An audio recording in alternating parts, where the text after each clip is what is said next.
And hello once again. No, it is not Friday. It's actually Monday. And as we've had on our page, we're going to do a special show tonight. Um, it is 9/11, 22 years later. And I thought we would just come on and talk about where, when, and why, and also talk about my family's journey inside of that tragedy that gripped the nation that day. With us, we have my co-host Adrian. How are you doing today? I am doing good. Fall is my busy time. And the good news is I've got probably around 100 students in medical coding going strong. And so we're enjoying that and keeping busy. They're keeping me busy. Right. And Doc Z, how are we doing tonight? Doing good. Looking forward to our latest new little puppy this week. Oh, nice. You guys have been sending me pictures, and she looks rather cute. Now, I don't know if Pookie's going to take to her right off the bat, but there's a good chance she will. We're hoping. So, It's always a little iffy with a new dog. And, right. How's your other spoiled canine gonna react? Right. Yeah. So before we get into tonight's subject, I just wanted to go ahead and talk about the partner that we have. Not only does On My Mind have this partnership, but the Freaking Awesome Paranormal Show has it. And it's with Dutch Country Soy Candles. They're up out of Pennsylvania in Dutch Amish country, and they are this is my favorite here, which is black teak. It smells amazing. It's nice and relaxing. They're 100% soy. They're dye free, and they smell really good. And they're $5 a candle. If if you like to have candles in the winter and the fall, this would be the one to have. They have like October scents, like Halloween types of scents. So the one that I showed you is the black teakwood. I really like that. I got a couple another ones. One I'm going to be sending to you guys, and it's the cinnamon roll. You keep saying that, but you haven't followed through yet. Kind of smells like Fireball, but Fireball. Oh, the drink, cinnamon drink. Yeah. And then Nikki, I was going to send this one to you before, but Nikki saw it, and it is chocolate brownie. Oh, yeah, I bet that does smell good. So, but yeah, you can find it's a small business. It's owned by a friend of ours on the Freaking Awesome Paranormal Show. His daughter actually runs it. So if you like candles and really don't like going to Yankee Candle or anything like that, go ahead and give them a try. She's on Facebook at Dutch Country Candle Company, which is out of Pennsylvania. So I will definitely be getting more once these candles go down. I really like them, and if you ask Ryan, he'll tell you the same thing. Cool. All right. So what do you guys say we get into tonight's show? Before we kick it off, I thought it was poignant to play our national anthem. And at the end of the show, in honor of those who perished that day, I will be playing taps at the end of the show. But I thought we would start out with the national anthem.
brings us to, I would say, 20 years ago. It was 2001, September 11th, which I remember being a clear, crisp morning. I think I was out of the house I think I had to be to the bus stop at like 7:05. So just a little bit out of after 7, I left the house and walked down to the bus stop. Um, and nothing led me to believe that our world would be upside down in a matter of hours. As I remember it, it was just a standard spring morning. As I look back on it now, that's the day where the country lost its innocence. And I just remember getting on the bus like any other day, and I was a junior in high school. And I boarded the bus that day. I had my backpack, and I also had Grandpa's Ozahai Pentax 35 millimeter camera because I was in black and white photography. So went to black and white photography.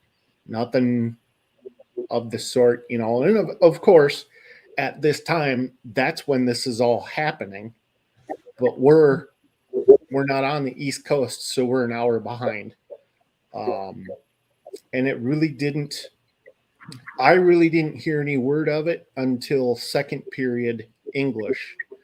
Had a classmate, Mike Donald, Mike Peterson now, but he came in and he was a little bit of a joker, and he just, it was before class started, and he just, hey, plane flew into the trade center and or into the Pentagon, and there were a bunch of us that just looked and were like, okay, Mike, that's not a funny joke, try it on somebody else.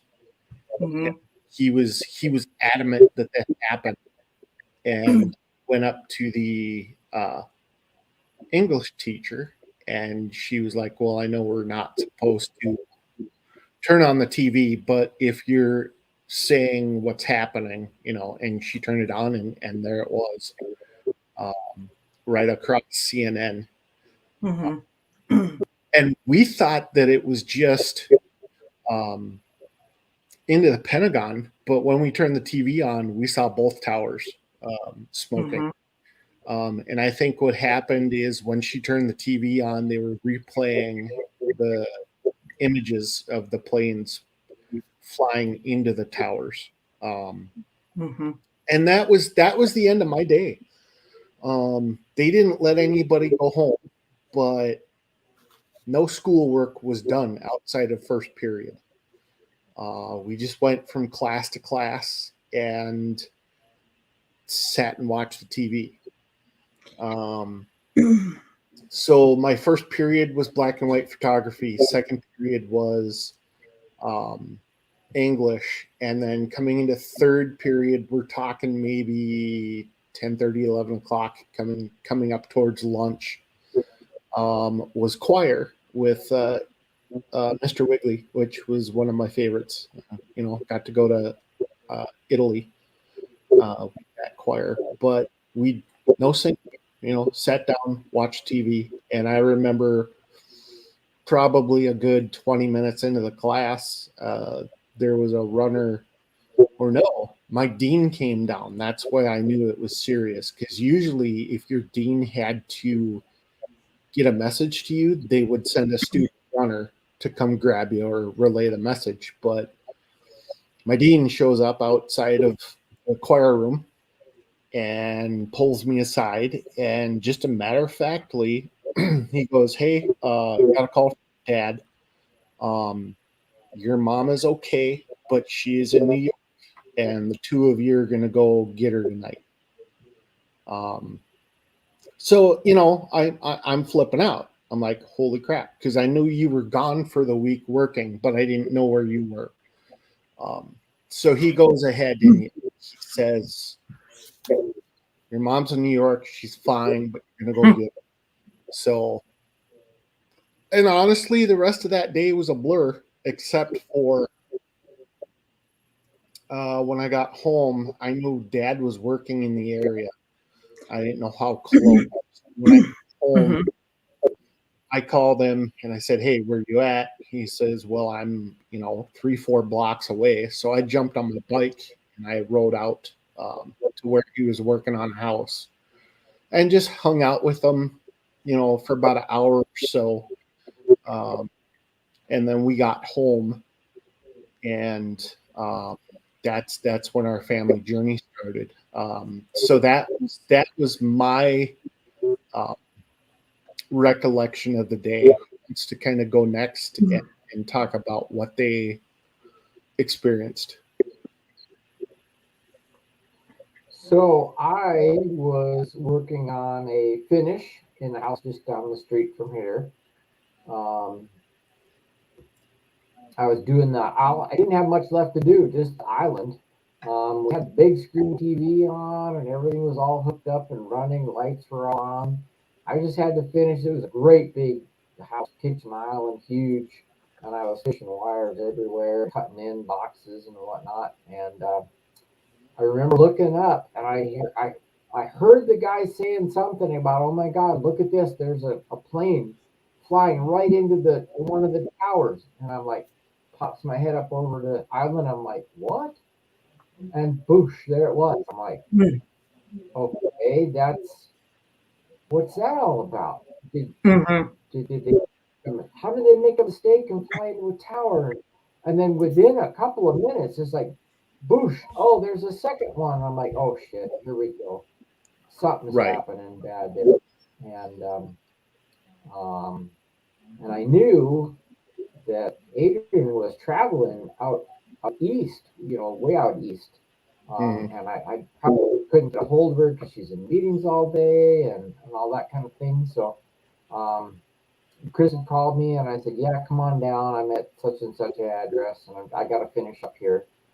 Um, and then he came down and then we started calling around, and my sister Karen had called me and said, "Hey, Jerry just saw us on TV. He's loading up his truck, and he's going to take everything he can get, and he's going to go on out to New York and try and help those people. Um, but what can you do?" And I'm like, "Well, Chris and I could, Adrian's out in North Carolina." And Chris and I could, get the car ready and everything and get a bunch of food and whatever in there, and we can swing up and pick up Jerry and we could head out east. So that was kind of the plan that got set in motion. And I don't remember much more than that. Is that I had to finish up what I was doing, and then I had to get home, pack everything I could find, think of, and then put it into our tiny little car, and wait for Chris to get home, and then set up a plan, call my sister, and pick up my brother-in-law in St. Croix Falls, Mhm. and then off we went. Well, we didn't know. So thank goodness I wasn't in New York. I Right. rarely traveled to New York. So what I was doing at the time was I was doing seminars for different groups of people and different medical specialties. And that day I was in the Raleigh, North Carolina area, which is a banking center. So when the airports were closed down, they did not open all at once across the country. And Hmm. so we didn't know how long it was going to take for the banks to, or for that banking center to be kind of opened up, that area. Uh, they were really being protective. And the other thing I know, Dan, when I talked to you, you really didn't want me flying, getting in a plane and flying back home. But so I remember the day it happened, and I had a classroom of about 25 adults, physical therapists, occupational therapists, and we were talking about medical coding and documentation and all the billing rules and all that fun stuff. And I actually had them on a little project together. And one of the hotel administrators came to my door and said, "Adrian, can you come out for a minute?" So I go out and we go down to the lobby area where there's a big screen TV. Mhm. And he said, a plane had hit one of the towers. I think it was the North Tower. Was that the first one? And we're just standing there in disbelief. It was like people were eating breakfast, but they had stopped, and then people were going out the door to their business day, and they had stopped and come over. And it was a surrealistic feeling, like, what are we looking at? Because we were trying to sort it, right when it first happened, Dan, like you said, like, what is this? How do you accidentally fly into a skyscraper? Mm-hmm. Yep. And I was standing there when the second one came in and hit the South Tower, and then we knew. And it was just this horrible sinking feeling in your gut.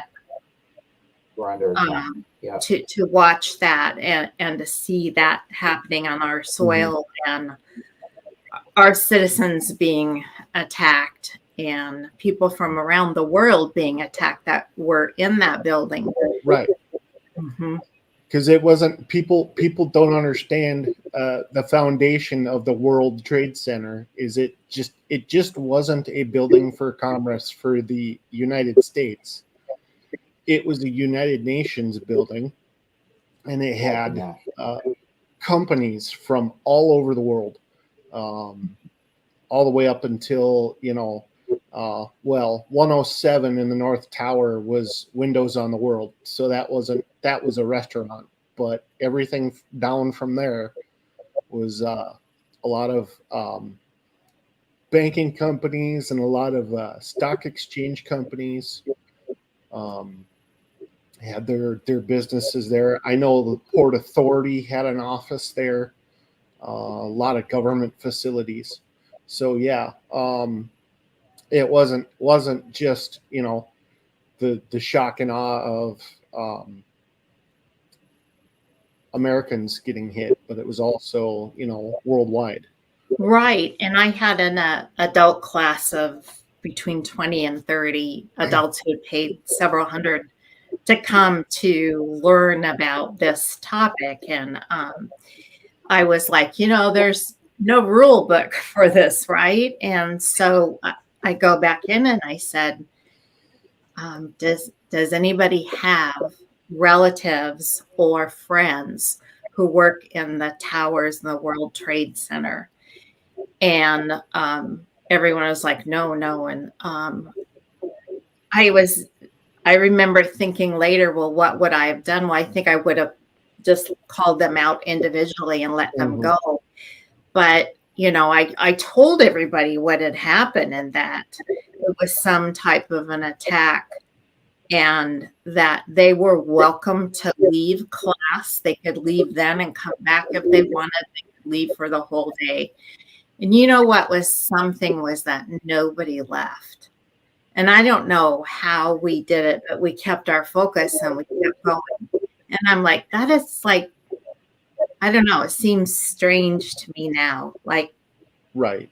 How did we focus? Because I know everybody at lunch was in the, looking at the TV. And then I remember that evening, it was just the TV was you remember if you watched the news, because it was over and over and over again. But you saw these scenes of mass destruction, but you were wanting to get more news, especially, in my situation where I wanted to get home, but I was all by myself. I mean, I could talk, I had people who supported me, but I was traveling there by myself. And so it was a really odd, surrealistic, a lonely, kind of desolate experience. And Dan and I were trying to figure out how and when I was going to get back home. So it wasn't the first day that I came back. It was the second or third day.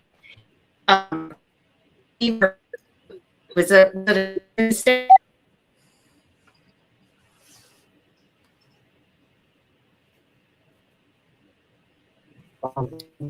Sounds like Adrian's frozen. Audio or visual. I'm not sure audio. Yeah. in and out a little bit here. Right. Yeah. For that. Big trouble connecting. Unstable internet connection. Well, I am.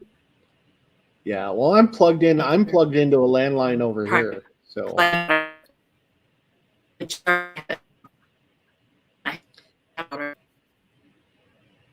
yeah. So a little bit of technical difficulties right now. They're going to try and come back in. We're going to reload everybody.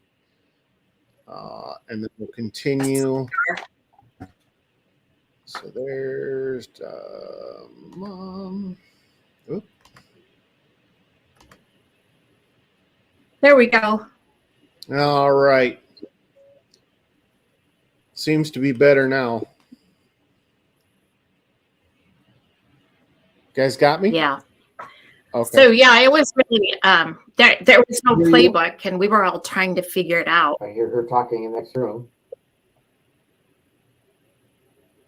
I can hear you over the internet.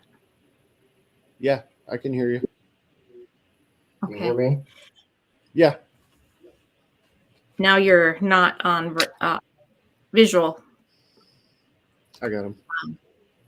But what was I wish we would have had the Suburban at the time, you guys, because we were all tired.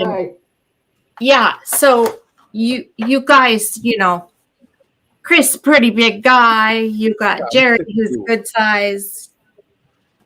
Dan and me, all in a, what was it, a Saturn SL2. tiny car. And if I had to do it over again, I'd be like, rent a car. But that's kind of big talk for a pocketbook, right? So anyway, back here in a minute. I can hear her chatting in there. What's that? Hello. Yeah, you're there. There you go. I think you just have a little bit of a lag maybe in hearing me. So I mean, that was the big thing, was once we figured out that air travel was postponed. I mean, and it was grounded. It wasn't just grounding certain. Well, I have a different. Everything was grounded. Remembrance of that, though, that it was opening up at different times because Julia, my business partner, was able to get out of another city in another state, like a lot earlier than I was. But, Dan and I had talked and we were like, I'm not really crazy about flying right now, Yeah.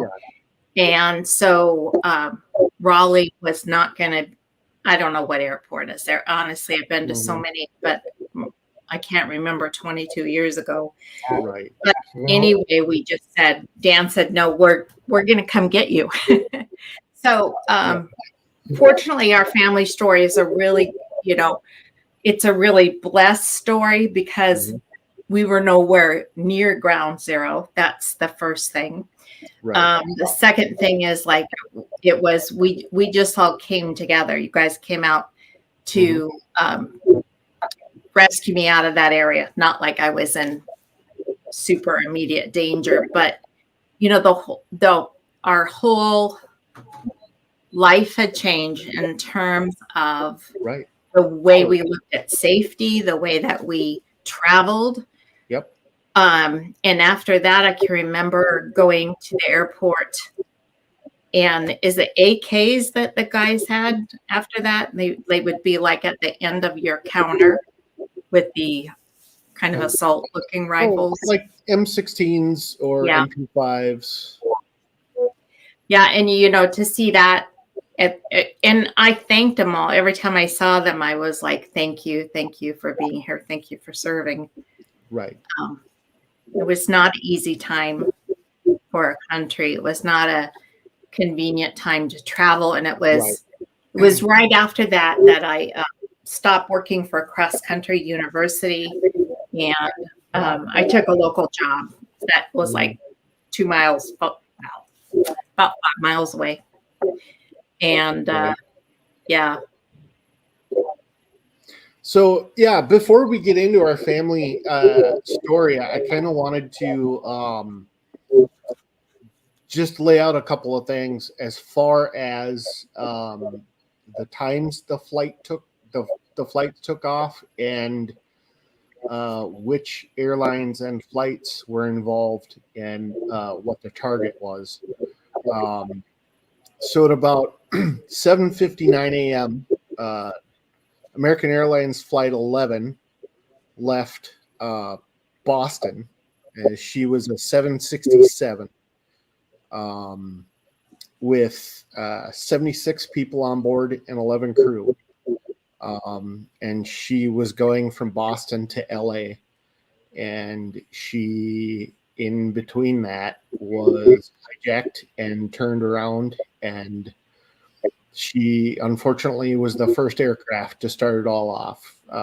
She was flown into the North Tower, I think right around, they were saying maybe 75, 80.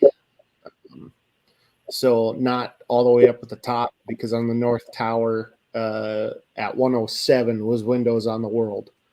But it went in at a 45. So they didn't just fly it in. They figured out at what angle they needed to be to create the most damage. So they actually struck the towers at an angle. And so Flight 11 was the first one to hit the North Tower. At 8:14 a.m., United Airlines Flight 77, another Boeing 767 with 56 people on board and 9 crew, also left Boston bound for LA. Did not make the their intended landing area. That was the one that struck the Pentagon.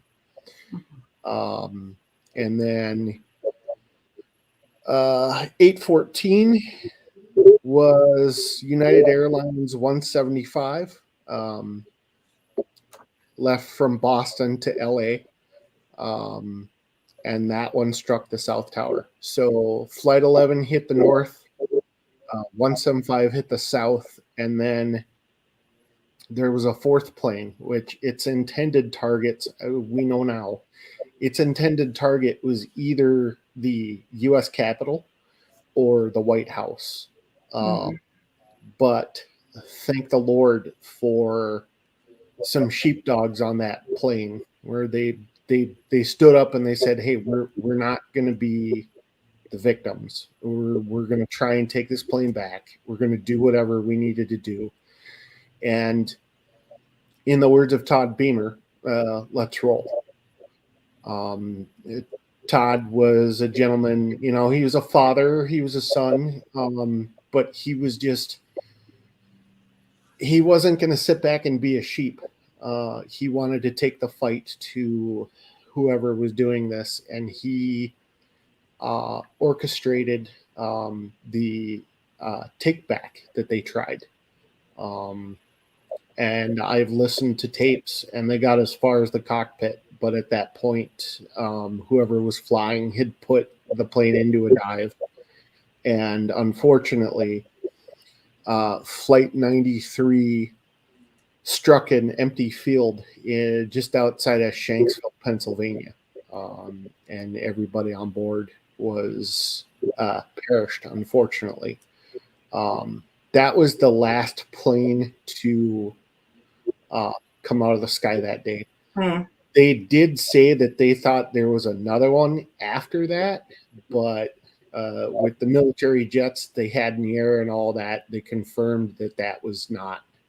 Because I remember during the day, after the main targets were hit, they were saying, "Hey, we think we have more," because they had no idea how many were taken. So yeah, those were the planes that were hijacked. Now, the interesting thing about the aircrafts at that time is at that time security in the cockpit really was lax. It was up to the pilot when they wanted to shut that bulkhead door. And if anybody knocked, there was no challenge and answer. There was just you'd open the door. So on bigger Boeings like that, between the pilot and co-pilot on their little island of switches, they have something called a FMC, which is a flight management system, or FMS, flight management system. And basically what that is that's how they, by entering data into that, that's how they populate the autopilot. And then they also have a texting system that they can communicate. So if the radio is down, it's an SMS-based system to where they can contact their headquarters and talk to base. That system was used that day when United Airlines and American Airlines and Northwest, when all these big companies found out what was going on, instead of broadcasting it over the air, they all went to their FMSs and they started, putting out messages, hijackers, lock your cockpit, this, that, and the other. Now, another thing about this is there's a system called TCAS, TCAS, and that stands for Traffic Collision Avoidance System. And basically what that is every single plane has a transponder on it. And when you fly into a certain airspace, when your little blip shows up on the radar screen, it has a little arm with some data on it. And that data is your aircraft call sign, your heading, your altitude, and probably some other important information. And speed. Yep. So I don't know if it's changed now, but I know then the pilots had an ability to shut that function down in mid-flight. And that's what these hikers trained to do, is they knew the FMS is very, very complicated.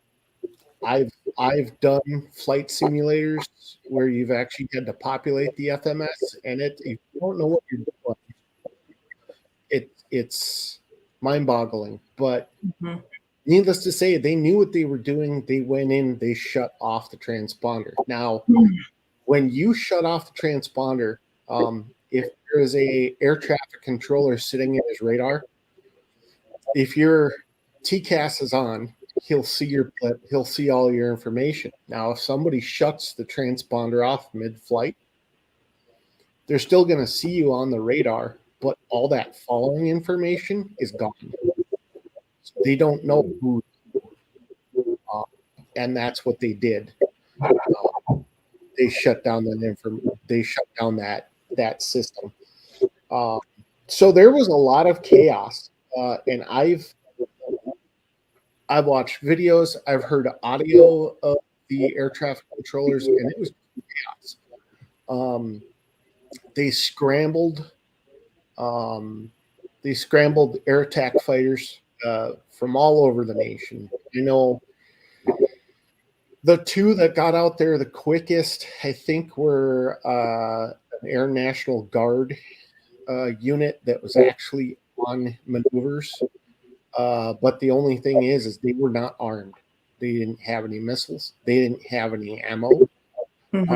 So they were basically told by their superiors that if you have to, fly into it. We don't, we love you as a person, but we don't care. Fly into them. Do what you got to do. And thank God they didn't have to do that. But I did hear of one guy was like, okay, great. So I have to pretty much pickle an airliner and condemn those people because we don't know where it's going. That never happened, but so Wow.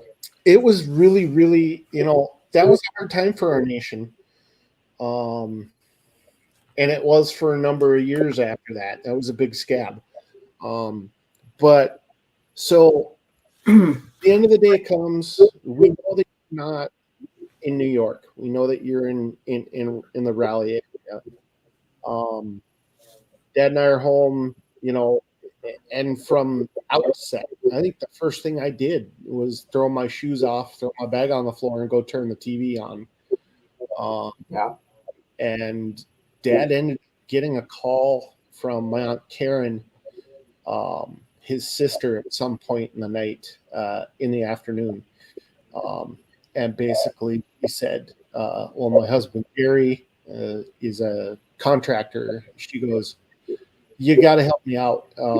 Jerry's in the barn right now, and he's loading up his work truck with everything he can find.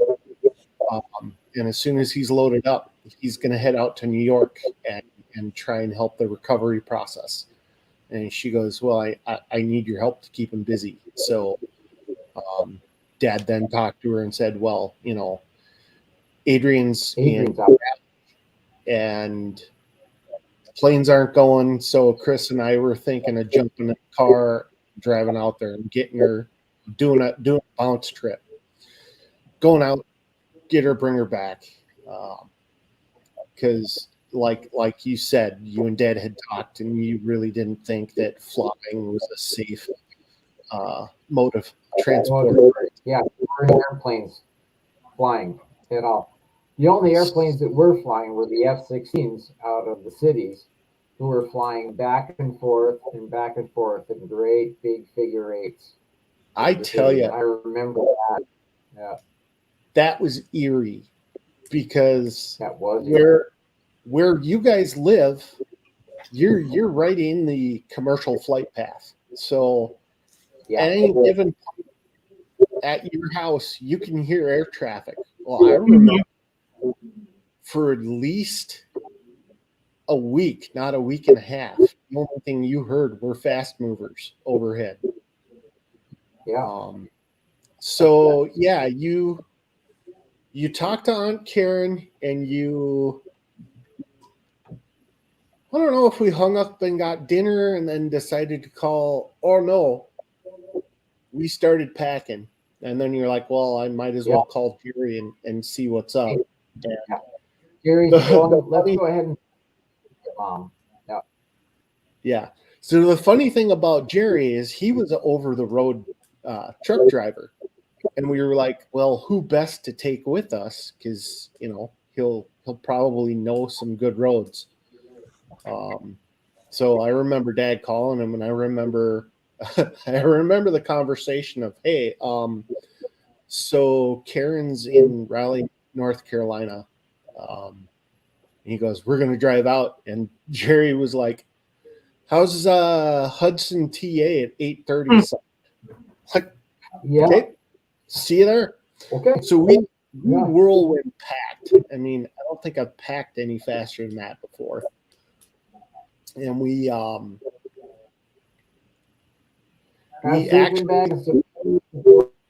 back. Yeah. Yeah. Set the back seat down. Put the back seat down. It had that Saturn SL2 had a 60-40 split in the back. And we figured out, I wasn't driving at the time, so I was just purely a passenger. But Jerry and Dan figured out a driving schedule. Well, one was up driving, the other one would be stuck half in the trunk and half in the car sleeping. And I can remember. Right. So we got to Hudson. We had dinner. I think all of us sucked down a couple cups of coffee, and then 500-mile coffee. Right. We did. We then proceeded. Well, We all went to the bathroom, and that's where we found Brett Favre's locker room. Yep. At the truck stop, huh? Yep. The Hudson TA. We go into the men's bathroom, and we're looking around, and here's a stall that's closed. And on the stall, it has a piece of paper, and the piece of paper says Brett Favre's locker room. Oh, funny. So we all grabbed some snacks. Well, I think we were pretty full from dinner, but I remember us grabbing some snacks. And then because we had only planned on stopping for gas and to maybe stretch our legs every now and then. Yeah, it wasn't a luxury cruise either there or on the way back. And with so many of us in that vehicle, and I remember looking at UCR, and we were both in the back seat, and you were like, just give me a bed, just let me find some rest. And the guys are like, nope, we're going to go straight through, and you're lucky if we get a stop to go to the bathroom. And it's just like, you guys are crazy. Yeah, we got coffee and we got food and we were taken care of, but it was it in that smaller vehicle it was, but we also had a lot of time to think and talk, and as we went back through the country in our little Saturn, we saw signs on the overpasses, like when we would go under an overpass on the freeway, and there would be flags and people out there. And there was nothing in the sky. There was no planes going, but there were people coming together as in our nation. Have some messages on their semis, on the trailers. Right. Unity, togetherness. We're going to get past this. Well, and I can remember one thing that really sticks with me is, like I said, I was in black and white photography, and I'm glad I did. But one of the things that I packed for the trip was Grandpa's 35 millimeter camera, and I think I had about 5 rolls of film with me. And I don't think I had planned to document the trip, but it was just something that was fluid that happened. Because I was used to, at that point, what our instructor said was, even if you think it's infinitesimal, document it. Take a couple pictures of it. Yeah. And I've still got those negatives somewhere. Yeah, when we left Apple Valley, you got a picture of that Perkins flag, the great big Perkins flag. Yeah, the Garrison. Yeah, I thought that was awesome. Yeah. And I can remember, so some point in the night, you switched with Jerry. I think it was early morning. Yeah. And you were co-pilot, Jerry. Yep. So we pulled into, I think it was like a Flying J. Jerry really only stops at either TAs or Flying J's because they're the cleanest. They're well lit. They're safe. So we pulled into a Flying J, and I think we were just gonna, hit a heart attack in a sack for breakfast and keep going. Well, I walked into the. Yeah, I walked in and I was like, maybe I'll buy a little trinket or whatever and remember the trip. And I got drawn right to the cassette rack. And I'm looking, and one of Jerry's and one of you and my favorite musicians is C.W. McCall. So I'm looking through this rack of cassettes, and I find a C.W. McCall greatest hits. I was like, you know what? It's $10. We got a tape player. I'm like, why not? So I pulled that out. I think at that time I was maybe the last one I get in the car, and I'm like, hey, I got tunes for us. I throw it in there, and Jerry started laughing, and then he turned around and he went to bed. So it's maybe like, I don't know, half hour later, we were listening to side B. And it was one of those songs that the three of us knew. So Dad and I are singing along, and we're like, stop. And we look at each other, and we're like, okay, where is this third harmony coming from? We both look over our shoulder, and Jerry's just laying in his bed, singing along. Like, okay, it's Jerry. His head's bumper. And then I think it was Yeah. later that night when we pulled into Raleigh, and I remember I just felt beat, and downtrodden by the time. And it And you wasn't. were I think Well, I was like, can you guys like don't you guys like want to stay a night? And they're like, no, we're not yeah, staying over. I'm like, okay, well, let's eat something.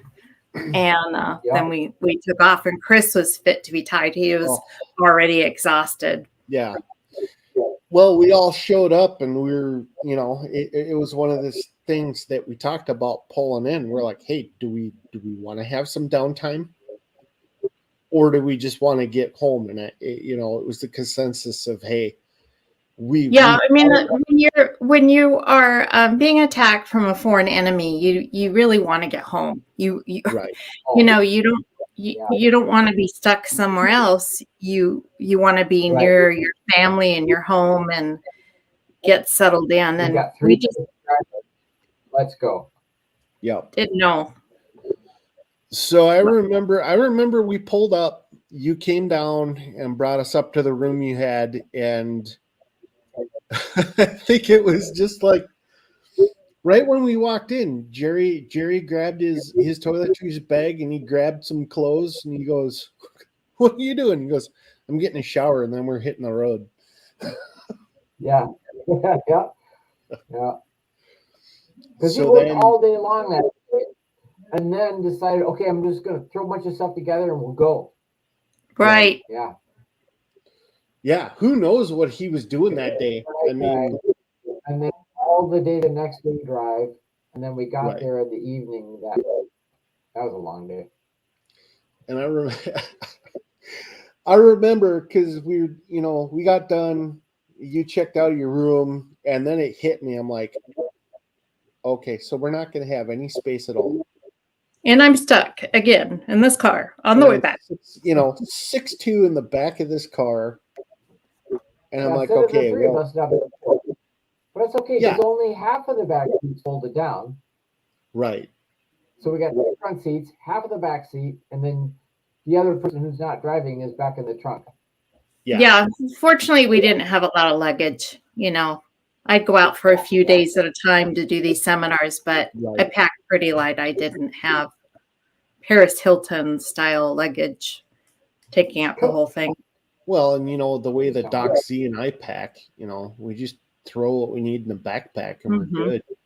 Yeah. But So that part was good. It was we had some fun times and laughs on the way back, but we really it was really a solemn time. We didn't know what was going to happen. We were mourning the fact that our fellow citizens, so many of them had died, and I think Chris, you pulled some stats together on that. Yeah, so I pulled some numbers. Doc Z and I were talking about this earlier, and we were kind of equating 9/11 to our generation's December 7th, Pearl Harbor. And I had kind of brought that up, and we both looked at each other and were like, geez, I don't know how many we lost in Pearl Harbor. So the total for Pearl Harbor was, and that was December 7th, 1941. That was 2,390. But here's the difference. That whole toll, except for maybe, a short, a small given number, the majority of those were all U.S. service members. There were people on the islands because that was an active base, and families lived on base. Living there, sure. Mhm. So, you know, families, Yeah. civilian contractors. Now, with 9/11, 9/11/01 was 2,977. And that is a mix of civilians and military because let's not Mhm. forget the Pentagon was hit. Um, Yeah. so there was, and the Pentagon with that, that's, you know, you look at it, it's just a Pentagon shaped thing, but there are 5 rings inside that building of hallways and offices. So it's not just one building, you know, Mhm. maybe, you know, 50 to 100 yards wide. It's 5 of those rings consensual into the inside. Um, so there was a lot of confusion there because that's when I knew we were in trouble. Is when our military headquarters gets hit. You know it wasn't an accident or a fluke. But then again, I kind of knew that when the South Tower got hit. Mhm. And I think the biggest thing, you know, unfortunately, 22 years later, there's a bunch of conspiracists out there. Can I just pause, CR, and say Yeah. the other totals that I don't have numbers on, but are the people that have died from being Yes. workers in the area Yep. and the aftermath. Right. That's in the thousands. I just feel for the loss. So you bring up a poignant um, point there. So when Nikki and I moved into Farmington in 2018, the next year when the Dakota County Fair came around, the traveling 9/11 memorial came to Dakota County Fair, and I made it a point to go see it. And it's staffed by FDNY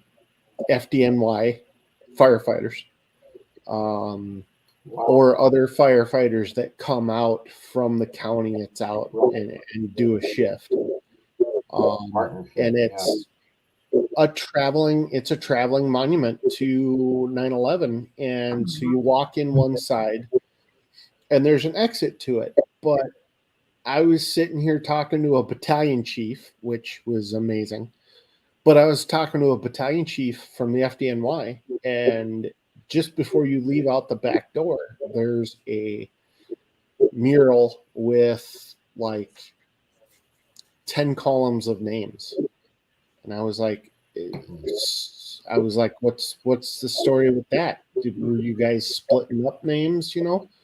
He goes, no. He goes, that is the list of people that we have lost who worked the pile.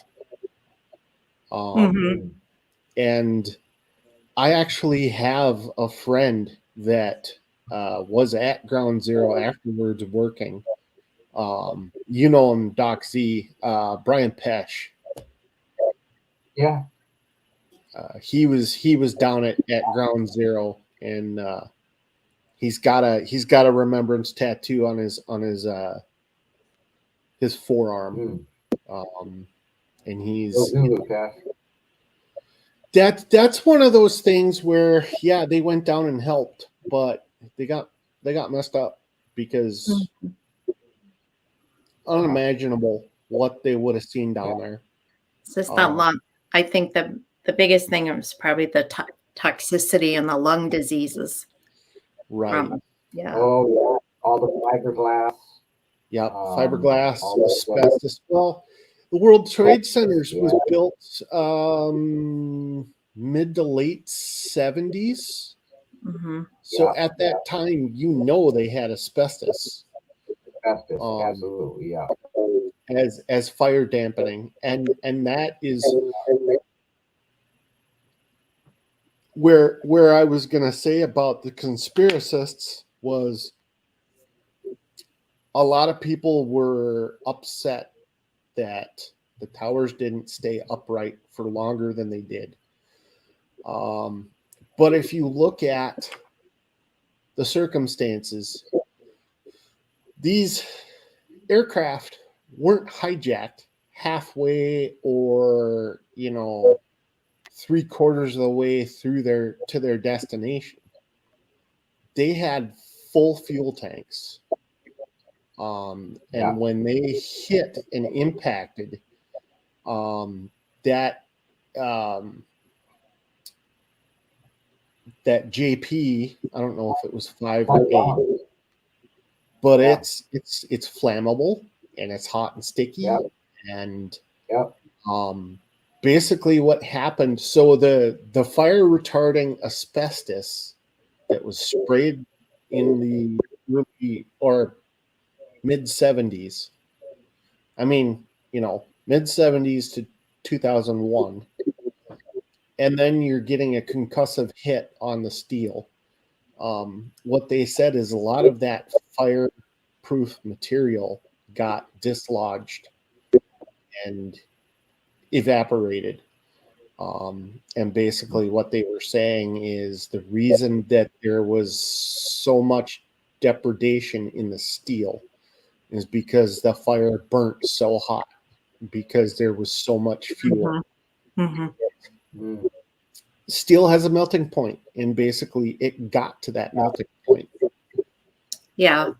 Wow. The building got wide, so there was plenty of oxygen. Right. So, but there was a lot of stories of humanity coming from those towers. There was a gentleman, I forget his name, but he was head of security for the North Tower. Oh, he was head of operations. And basically, he and his wife both worked in the tower. And I think she had come up to his office early in the morning.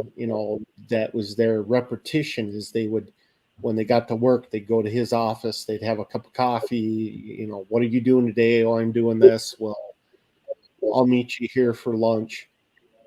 And they didn't even get the chance to do that, because as they're drinking coffee, the tower gets hit, and then he went into holy crap, it's 1993 all over again. Because in 1993, not a lot of people know, but in 1993, Osama bin Laden tried to take out the World Trade Center.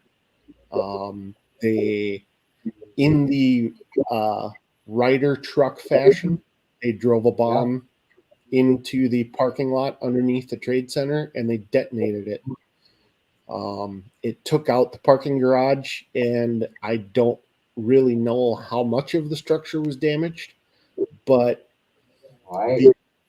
because of that, there were emergency procedures put in place that were practiced religiously, and there was damage control maintenance teams like you'd find in the Navy, and response teams. And I mean, when the plane hit, the security center got on the loudspeaker and told everybody, hey, there's an issue. We're aware of it, but for now, stay at your desk. And unfortunately, the people who did that had a worse chance of surviving than the people. There were a number of people that went, I know I'm supposed to go back to my desk, but the little guy inside my head's telling me that, hey, we need to go. And those are the people from the upper levels that made it out. There were some upper levels that were completely blocked. Is that right? It depended on where you were. Yes. So North Tower, and like I said, I think the plane in the North Tower hit between 70 and 80. And the unfortunate thing about the layout of that building is all of the elevator shafts were on the core of the building. Well, these planes went more than halfway through the building and severed all the elevator shafts and one of the stairways. So there was in North Tower, I know, like I said, the 107th floor was Windows on the World, which was the restaurant. There was a restaurant worker. I think he was a chef, which unfortunately he was trapped. There was no way out. He busted a window, and he was one of the first jumpers. I think that's the sad, devastating picture that was taken of people electing to jump out of the window because it was probably the better option depending on where they were in the building. Right. Right. I mean, you're gonna get crushed, gonna get burned, or you're gonna jump. yeah. I mean, because we're looking at North Tower. We're looking at 107 stories. In a jump from that height, you're gone before you hit the pavement. And it's just it was that is one thing that stuck into my head. And I tell you, I had a hard time watching all this footage I'm still not okay with it 22 years later. But It brings it right back. Yeah, Doc Z can't even watch it. If something comes on, it's something we had never fathomed in our generation, like my parents' generation. My uncle on my mom's side died on a beach in France in World War II. They had more of a connection with, I don't want to say tragedy, war, but they did.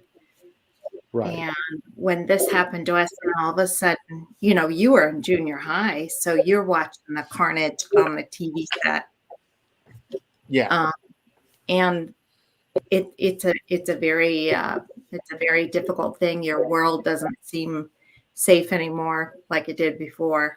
Right. Well, and our country had not been attacked. I'm trying to think. Yeah, our country had not been attacked since World War II. Right. Our country had been at war since then, but we didn't get attacked in Korea, we didn't get attacked in Vietnam, and we didn't get attacked in Operation Desert Storm. But it was, that this was the first time since 1941 that death and destruction came to our door. And I remember going to church with Dad the night we took off. It wasn't a bunch of individuals in a room. It was Yeah. a family. And it was packed. Remember that? Oh, It was packed. yeah, it was packed. Everybody was there. Yeah. And even if people were coming in off of the street, which that happened that night, there was a bunch of people there that, this is happening, let's go pray. And it, no matter if you were white, black, orange, turquoise, and that's the thing about our faith that I like is no matter your physical makeup, your background, what you believe in, your personal beliefs, as long as you come in, and give your life to God, you're one of his children. And that was big for me, because it's like the world as we know it is different. The world that I Yeah. woke up in this morning, All there. Yeah. the world that Yeah. I woke up in this morning is no longer, you know. So, but, and, you know, every year goes by and there's remembrances and there's times of mourning. One thing I would like to do is I would like to get out to the National 9/11 Museum sometime. And that is really interesting. I've seen video. So that is down at Ground Zero where the original two towers stood. And a lot of people don't understand that the World Trade Center complex was not just two buildings. They Oh, had right. at least 9 buildings Yeah, in I was that thinking it was 7 or something like that. area. And I know, so North and South Tower came down. There was a hotel in between the buildings that came down. I think Building 7, which was an auxiliary building, burnt because it had stuff fall on it. So basically, when they went in, they did search and rescue right away. They found people, and then as the days went on, it switched from a rescue operation to a recovery, unfortunately. And I got to put my heart and thanks out to the numerous amounts of New York Port Authority, New York Police Department, NYFD, FBI, you know, CIA. It's like the men and women that ran toward the buildings Yeah. Right. to rescue that didn't come back. Yep. There were. I mean, you see pictures of them. You see pictures of the stairwell where people are leaving. And I saw a picture today because, you know, a lot of people may not know, but I was trying to become a firefighter before I had a visual. My right eye had a detached retina, so that kind of put the kibosh on it. But you know, I know stuff about firefighting, and I know kind of procedures and all that. And I was looking at a picture, and it was a stairwell, and basically the way they had it set up is everybody going down was on the outside of the stairwell, up against the wall, going down. Everybody coming up was a firefighter, and Yeah. you know, I saw footage of the truck showing up, everybody getting out. You know, they've got their bottles on their back already, and guys are getting into a compartment, and maybe they're grabbing a pike pole, or they're grabbing a Halligan, or they're grabbing whatever they need. Well, you see guys go to the back, and they pull apartment packs off. And what apartment packs are is they're probably about anywhere from 100 to 200 feet of pre-connect flaked hose that's wrapped in a bundle. So it looks like a U, and it's like 200 feet of hose. So you take that and you throw it over your shoulder. Oh, okay. Yeah. So that's the pictures of all the guys with the bundles of hose. That's an apartment pack. I saw pictures of guys with an apartment pack on each shoulder and a bundle of spare bottles on each hip. So a bundle of air bottles was probably like 5 extra bottles each. And they're going from the ground floor all the way up to like 70, 80. And the stairwells is another place where they found a lot of people after the collapse because the stairways create its own void. There was a movie that came out. It had Nicolas Cage in it. He played one of the police officers. There was a group of of police officers that they left Port Authority. They got on a bus. They went down to Ground Zero. There was a shopping mall underneath the two towers. So basically, off of one of the corridors in the mall, they had a supply closet. After 93, basically what was set up is they had these damaged central compartments and closets all over. They had extra turnout gear. They had extra helmets. They had SCBA bottles. They had Halligans and rescue tools, extraction tools stashed all over the place. Well, there was a Nicolas Cage played a police chief that was tasked to take a group of guys down into the mall and grab one of the go through one of the equipment rooms, grab all they could, and then they were going to go up to the North Tower. No, they were going to go South Tower.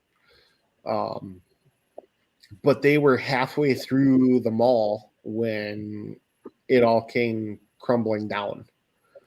And that was a hard movie to watch. Because you're watching it knowing that it's not just a character they're playing. The character that they're playing was someone who lost their life. And I kind of had a personal connection to 9/11. I actually, two personal connections. I was dating somebody long distance one time. I don't know if you guys remember this or not. I don't know if I told you, but I was long distance dating somebody. She lived out in New York and actually found out that she was there that day on a school tour when the planes hit. And she and all but one of her classmates made it out. Unfortunately, one of her classmates passed, and she was in a wheelchair, and they couldn't get her out. And then my second personal connection was when I worked security up at Ridgedale. My assistant director, Patty Humans.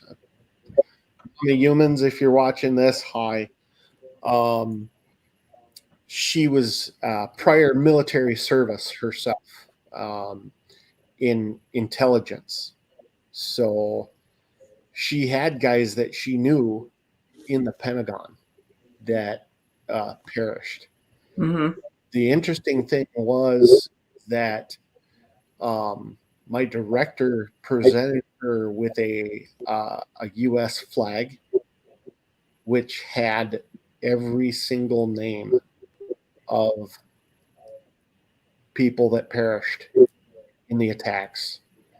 And the heartbreaking thing is if you walked in and said, "Hey, can you show me?" She'd walk up and she'd point right to where they were. But she has also gotten to go see the monument at the Pentagon and see their names. So that's closure. That was just a rough time frame for all of us. And I remember feeling lost. And I can remember all of the like fundraisers and people getting together, and it just showed how strong we are as a nation, because that for a fact. That's what they wanted to do, is they wanted to drive a wedge in between everybody. And I have to say it backfired. I mean, yeah, he took down some buildings and killed some people, but all he did was strengthen the nation. I think our resolve at the end of the year was bigger than it had ever been.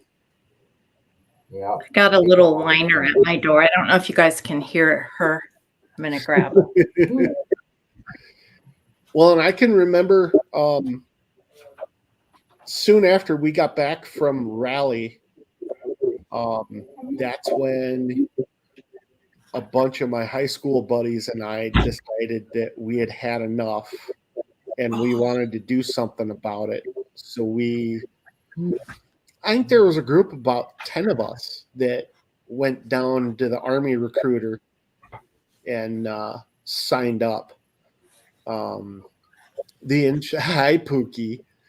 The interesting thing about that time, and I think they still do it, but there was something called a delayed entry program, where if you were of age and you passed all the qualification tests and you got in, it was called delayed entry program. So, say start of your junior, yeah. So start of your junior year, you would sign up, you would go swear the oath, but you wouldn't go to boot camp right away.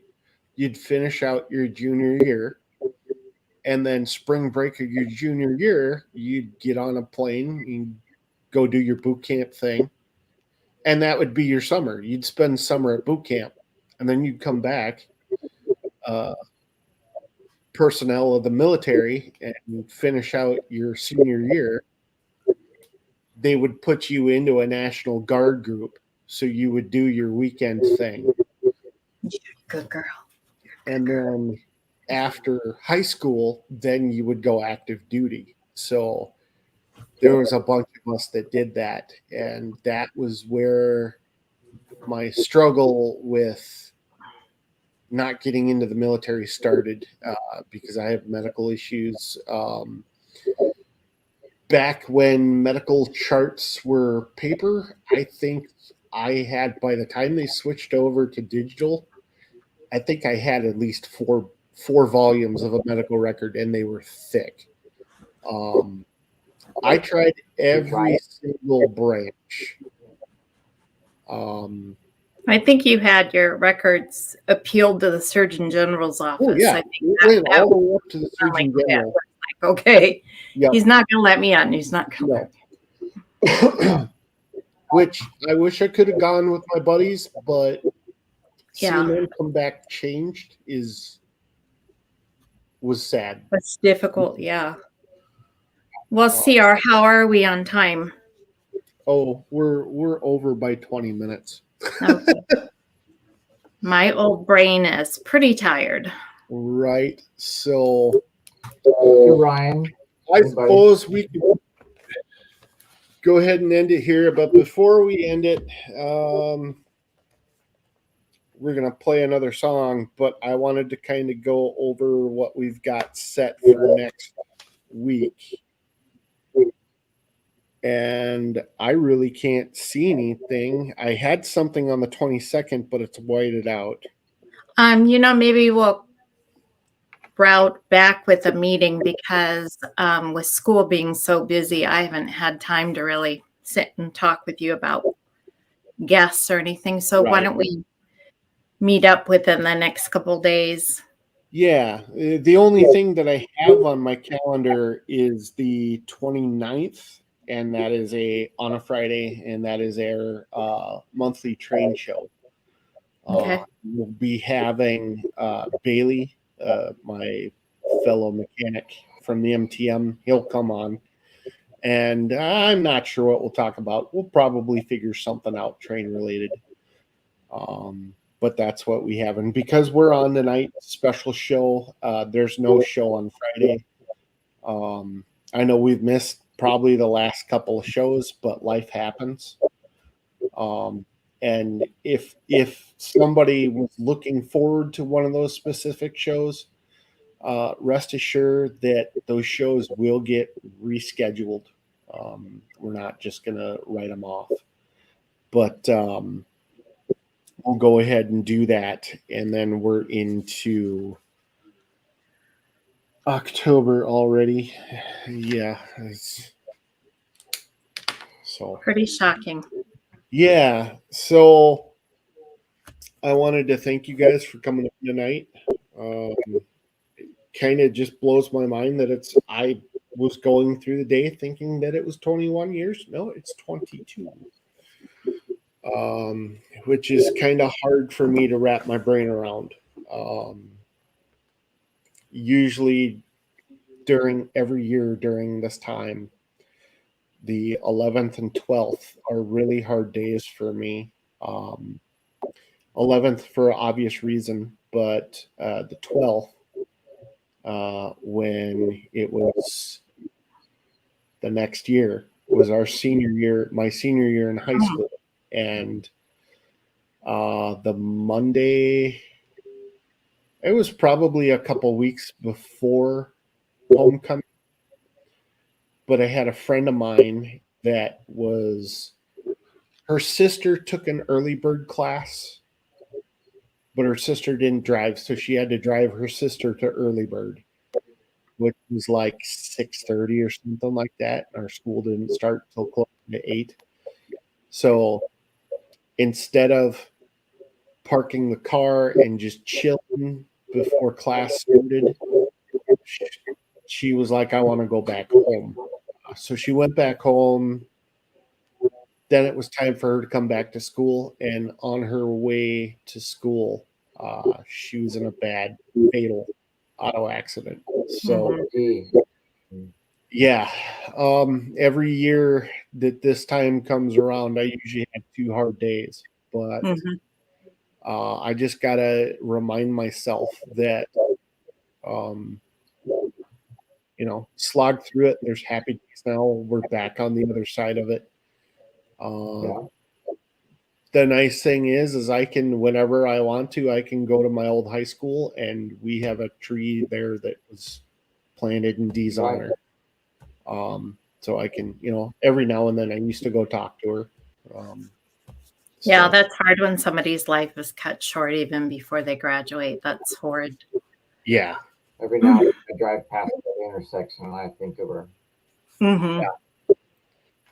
So, well, before we end it tonight, I thought it was poignant, and I talked with Doc Z, and we both thought it was poignant to play this next music selection. And basically, the music selection is taps. Doc Z, can you kind of tell our listeners what taps is and why it's played? At the end of every day, you have taps played over the intercom, and it's the successful end of the day where we are all together. Also, at remembrances and funerals, a trumpet player far off will play taps, so it kind of echoes over the landscape to remember those who have fallen before. So I just want to thank everybody for tuning in today. Doc Z and Adrian, I want to thank you for coming on. I know we You're stayed welcome. up a little bit late, and it's probably we're closer to a half hour over our mark, but hey, we can do what we want, right? Uh, right. So as a reminder, no show this Friday because we had the special show today. And we will come on. I'll do a teaser if we decide to add another show before the train show. So thank you guys for coming on, and I will go ahead and play this, and then we will see you guys later. So I want to thank everybody who had a hand in rescue and recovery at Ground Zero. I want to thank everybody who had a hand in rescue and recovery at the Pentagon. And I want to thank everybody who stopped what they were doing, stopped their lives, went down to the local recruiter, and volunteered and said, "Hey, it's my time to do my piece." There's plenty of guys that did that didn't come home, or plenty of guys that did that came home with debilitating injuries. Um, and I just want to thank the people that stood up and do that. So, without any later ado, here's taps in the remembrance of everybody who perished 22 years ago today.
All right, folks. Well, have a good night. We'll talk to you later.